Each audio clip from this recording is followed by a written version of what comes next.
Hasan, actually मैं जानना चाहता हूँ आपका करंट क्या रोल है और कहाँ पे आप काम कर रहे हैं और आपकी मेन रिस्पॉन्सिबिलिटीज क्या है उस कंपनी के अंदर। मैं आपको बड़ा हाई लेवल पे पहले बताता हूँ कि started my professional in from a network technology पे और टेक्नोलॉजी साइड। उसके बाद डाटा साइड पे शिफ्ट हो गई। ओके। सो डाटा साइड पे जब मैं शिफ्ट हुआ it was around 2014। So in Pakistan we were the pioneers. जब किसी ने बिग डाटा का नाम भी नहीं सुना था, सो हमारी वो फर्स्ट टीम थी। बिग डाटा के बाद डाटा पे काम करते करते इवेंचुअली 2018 में मुझे चांस मिला सऊदी में आने का। सऊदी में I started my career in Huawei and before that I was also in Huawei. Okay. So यहाँ पे आने के बाद फिर वो एक डाटा डोमेन में नेटवर्क या टेक्नोलॉजी पे काम करने के बाद एक कमर्शियल का भी एक टच फ्लेवर आ गया। कमर्शियल में फिर हम not only on the normal KPIs, हमने KQIs, KBOs, इन सब के डिटेल में हम जाएंगे इवेंचुअली। सो उन सब पे काम करने के बाद जो एक्सपीरियंस ओवरऑल हो गया वो एक टेक्नो कमर्शियल बिजनेस साइड का हो गया, जिसमें आप कह लें कि data analyst, data analytics, business analyst, business analytics और नॉर्मल इनसाइट्स रिपोर्टिंग से लेकर एक एग्जीक्यूटिव लेवल पे कैसे आपने स्ट्रेटजीज लेके उसको एक्शन प्लान में कन्वर्ट करना है। सो ये on a very high level. अच्छा, मैं एक क्वेश्चन पूछना चाहता हूँ। जैसे टेस्ला है, ठीक है, टेस्ला शुरू में लॉन्च हुई तो काफ़ी लोगों ने परचेज की होगी गाड़ी, उनका एक्सपीरियंस बहुत ही बुरा था, ठीक है।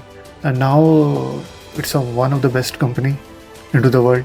यानी कि ये आप टेस्ला को ले लें या आप दुनिया की कोई भी फेमस कंपनी को ले लें, चाइनीज कंपनी को ले लें, आइकिया को ले लेते हैं। शुरू में आइकिया को कोई पसंद नहीं करता था यार, कौन मतलब कि फर्नीचर परचेज कर ले ऑनलाइन आके यहाँ पे मतलब कि सैंपल कर रहे हो।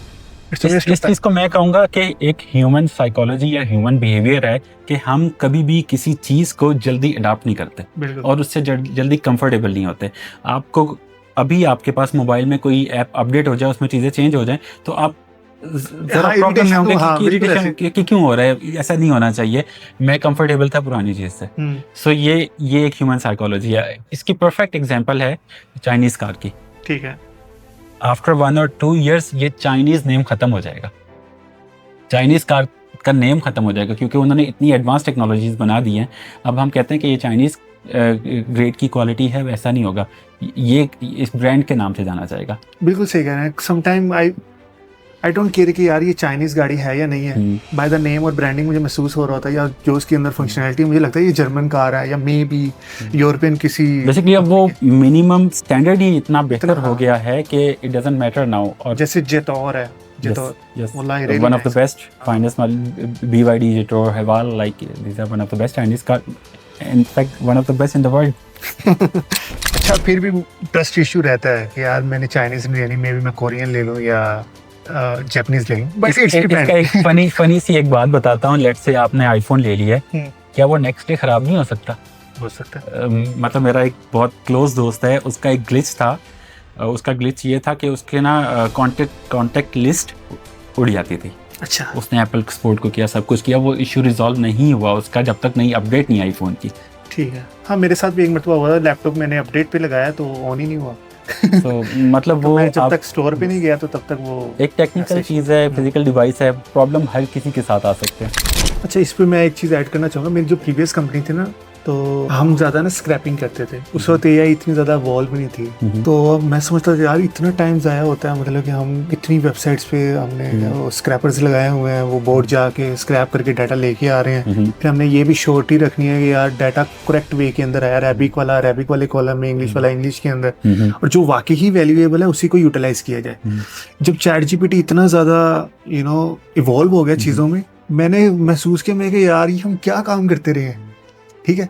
फिर मैंने एनालाइज किया कि जो हम डाटा कहीं और से कलेक्ट कर रहे हैं वो ज़्यादा वैल्यूएबल है बजाय कि मैं जो स्क्रैप करके कलेक्ट कर रहा था।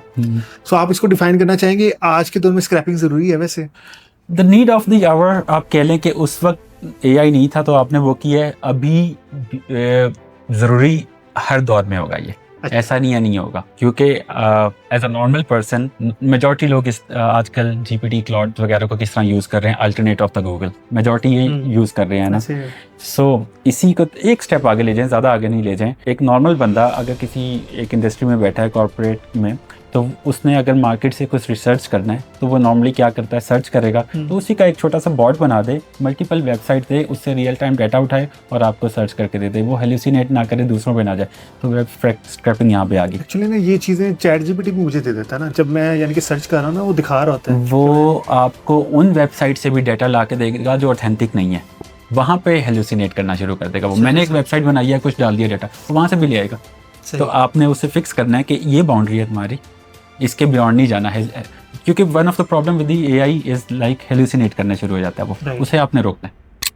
अच्छा, एक्चुअली मैंने देखा है कि मैं ऑब्वियसली काफ़ी लोगों को फॉलो भी करता हूँ, तो जिनकी कंपनीज है, जैसे डेप्सिंक है, ठीक है, उसके बाद सिस्टम लिमिटेड है, आप कॉन्टोर ले लें, ठीक है, ये जितनी भी बड़ी कंपनीज है ना आईटी से रिलेटेड, वो कहते हैं हम इंटरव्यू हम उठाते ही बच्चे फास्ट के हैं, लम्स के हैं, नस्ट के हैं, ठीक है, तो बाकी बच्चों को लेके क्या जगह बनेगी, वो बेचारे फिर इतनी स्ट्रगल करते हैं।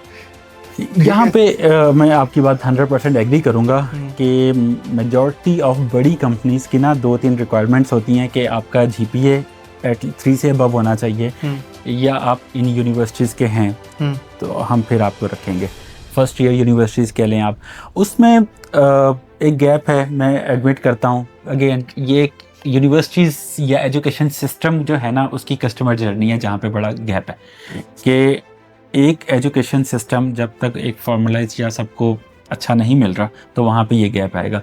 अब दोनों साइड के पेन पॉइंट्स देखें ना, जो इंडस्ट्री में बैठे हैं, लेट्स से मैं बैठा हूँ गूगल में बैठा हूँ, लेट्स से, ठीक है, मुझे पता है पाकिस्तान की 2-3 यूनिवर्सिटीज़ का नाम पता है मुझे, और पता ही नहीं है क्योंकि उन 2-3 यूनिवर्सिटीज़ के लोग ही मेरे पास आए हुए। बिल्कुल, अगर वो कोई और यूनिवर्सिटी से होगा, मैं कहूँगा पता नहीं कैसी यूनिवर्सिटी है। और लेट से वहाँ पे कोई अगर पाकिस्तानीज बैठे हैं, ठीक है, वो एक कम्युनिटी इस तरह से बन रही होती है, तो वो कहते हैं कि हम अपने ही जो स्टूडेंट्स जो इन यूनिवर्सिटी से पढ़ के आ रहे हैं उनको करते हैं। राइट, ये आई एग्री, ये गैप है। हाँ, ये वैसे अच्छा भी है इन अ सेंस। अगर मिसाल तो भाई आप फास्ट से हैं तो फास्ट के अलुमनाई आपने कहा कि आप उसके मेंबर भी हैं, तो इसी तरह यहाँ पे यूईटी के अलुमनाई भी है, ठीक है। लेकिन अब उन लोगों के लिए उन लोग प्रॉब्लम्स हमने डिस्कस करनी, लेकिन उनके पास कुछ फ़ायदे भी हैं, वो फ्रीलांसिंग कर सकते हैं। गवर्नमेंट ने कंपल्सरी कर दी है इंटर्नशिप, और वो कंपनीज भी इंटर्नशिप देती हैं सबको। So during the course of their university 4 years at least वो 4 मेजर इंटर्नशिप्स तो कर सकते हैं, ठीक है, और 4 मेजर इंटर्नशिप्स इनफ है, मतलब कि एक आपको एक्सपीरियंस लेने के लिए, एक्सपोजर के लिए। यस, तो उसको यूटिलाइज अच्छा करें। उनके लिए मैं मानता हूँ, उनके लिए एक एक्स्ट्रा स्ट्रगल है, दैट इज़ फॉर श्योर।